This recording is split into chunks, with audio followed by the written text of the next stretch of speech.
Hi friends, నమస్తే. ఇప్పుడు నేను ఏం చూపిస్తున్నానంటే బుట్టలు కొనుక్కొచ్చాను. బుట్టలు కొనుక్కొచ్చి ఇదంతా కూరగాయలది ఎరువు అనమాట. ఒక నెల నుంచి చేసి పెట్టాను. డ్రమ్ముకేస్తే ఇట్లా అయ్యింది. అడుగును కవర్ వేసి ఈ కూరగాయలది ఇది మురిగినది వేసాను. ఆ తర్వాత ఇది కూడా అట్లాంటి ఎరువేను, కానీ ఇది 2-3 సంవత్సరాలు అయిందనమాట చేసి. ఎట్లా చేశానంటే అప్పుడు మేకలు అవన్నీ ఉండే కదా బిల్డింగ్ మీద, అట్లా ఇది కొద్దిగా ఇట్లా వేసేసి దీనిపైన ఈ ఎరువు ఇట్లా పల్చగా వేసేస్తే ఎంత మంచిగా పనిచేస్తుందంటే ఫ్రెండ్స్, ఇది చాలా బాగా. ఇప్పుడు బయట మనం కూరగాయలు ఆకుకూరలు కొంటుంటే ఎక్కడెక్కడో మురుగునీళ్ళు అవి ఇవి పోసి కూరగాయలన్నీ సప్లై చేస్తున్నారు.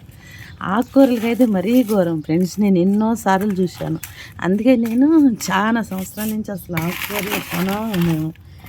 అత్యవసరమైతే తప్పనిడిచి ఇట్లా నెట్ ఇది వేసేసాను. అది పచ్చిది కదా, అది అవటానికి ఇది తయారవటానికి నెల పట్టవచ్చు. అందుకే అడుగున వేసాను. రెడీ అయినది పైన వేస్తున్నాను. దానిపైన ఎర్రమట్టి వేయాలి. మన పిడకలు తయారు చేశాను కదా నేను, పిడకలు ఒక్కొక్క దాంట్లో. ఇప్పుడు నేను ఇందుట్లో 5 ఆకుకూరలు వేస్తానమాట. అందుకే ఇట్లా పెడుతున్నా. అన్నిట్టు పిడకలు ఒక్కో దానిలో ఒక్కొక్క పిడక పెట్టాను. కాలం చెట్ల పని అయిపోయింది. 2-3 గంటల మంద కాదంటే ఫుల్గా చెట్ల పని అయిపోయింది. చక్కగా అన్నీ సరిదేసేసేసాను. ఇప్పుడు వర్షం వచ్చినా వరద వచ్చినా నా చెట్లకి ఏం కొదవలేదు. ఎందుకంటే వర్షం వచ్చినప్పుడు పైనుంచి పడుతుంది కదా, మొత్తం కారిపోతుంది కింద మట్టి. పెట్టిందంతా వేస్ట్ అయ్యిద్ది. మనం మధ్య మధ్యలో రిపేర్ చేసుకోవాలి. మిద్దె పైన తోట వేస్తాం, అంత ఈజీ కాదు. కానీ రోజు 1 గంట మనది కాదనుకుంటే ఫుల్ ఎనర్జీ, మంచి గాలి, ఆక్సిజన్ వచ్చింది. అందుట్లో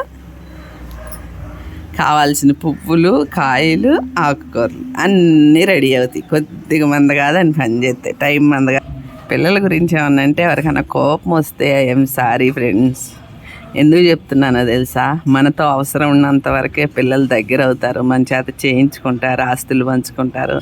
అది ఏ వయసు అన్నా కానీ, చిన్న వయసు పెద్ద వయసు అదేం లేదు. అందుకని నేను పిల్లల గురించి చెప్పాల్సి వస్తుంది. చాలామందిని చూస్తున్నా ఆస్తి పంచుకొని బయట పారేయటం, అడవిల్లో వదిలేయటం, బతికొండంగా చంపేయటం. కనీసం ప్రేమగా రోజు ఒక్కసారి తల్లిదండ్రికి ఫోన్ చేద్దాం అనుకునే వాళ్ళు ఎంతమంది ఉన్నారో ఈ వీడియోలో కామెంట్ పెట్టండి. ఒక్కళ్ళన్నా ఉండరు ఫ్రెండ్స్ వెతికితే. అందుకే నేను పిల్లల్ని తీయాల్సి వస్తుంది. ఎవరన్నా హట్ అయితే ఏం సారీ. చెట్లు పని బాగా చేసేసాను ఈరోజు. 3-4 గంటలు అన్నీ రిపేర్ చేశానని సంతోషంతో ఏదో మాట్లాడేసేసాను. ఓకే, ఇలా మట్టేసి అన్నిట్లో ఎండకు పెట్టేసాను చక్కగా 5-6 డబ్బాలు. ఎందుకంటే ఇప్పుడు వచ్చేది ఎండాకాలం కదా ఫ్రెండ్స్. ఏ ఆకుకూరలు వేసినా కానీ చక్కగా అంటుకుపోయి మనం ఏ ముందు వేయకుండా చక్కగా వస్తాయి. చూడండి ఎలా ఉందో. ఇట్లా 1 వారం రోజులు ఎండనిస్తాను. ఆ తర్వాత దీనిలో ఏ గింజలు కావాలంటే అవి వేసేస్తాను. చెట్లు ఎవరన్నా శుభ్రం చేయాలనుకుంటే ఇప్పుడే శుభ్రం చేయాలి, ఈ నెలలోనే. ఎందుకంటే వర్షం వచ్చిద్ది, అంతా మోరీలోకి వచ్చేస్తాయి, నీళ్ళు మోరీ నిండిద్ది. నేనైతే చక్కగా అన్ని చెట్లు శుభ్రం చేసేసి ఈరోజు 5 గంటలకు లేచాను, చేసేసాను, చక్కగా పెట్టాను.